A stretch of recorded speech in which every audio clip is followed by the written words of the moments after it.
بسم الله الرحمن الرحيم سل بني إسرائيل كم آتيناهم من آية بينة ومن يبدل نعمة الله من بعد ما جاءته فإن الله شديد العقاب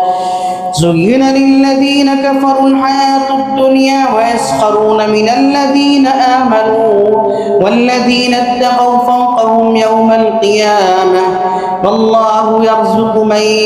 يشاء بغير حساب كان الناس أمة واحدة فبعث الله النبيين مبشرين ومنذرين وأنزل معهم الكتاب بالحق ليحكم بين الناس فيما اختلفوا فيه وما اختلف فيه إلا الذين أوتوه من بعد ما جاءتهم البينات بغيا بينهم فهدى الله الذين آمنوا لما اختلفوا فيه من الحق بإذنه والله يهدي من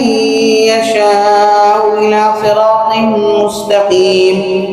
أم حسبتم أن تدخلوا الجنة ولما يأتكم مثل الذين خلوا من قبلكم مستهم البأساء والضراء وزلزلوا حتى يقول الرسول والذين آمنوا معه متى نصر الله ألا إن نصر الله قريب يسألونك ماذا ينفقون قل ما أنفقتم من خير فللوالدين والأقربين واليتامى والمساكين وابن السبيل وما تفعلوا من خير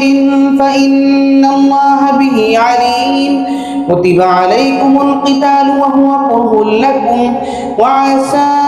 أن تكرهوا شيئا وهو خير لكم وعسى أن تحبوا شيئا وهو شر لكم والله يعلم وأنتم لا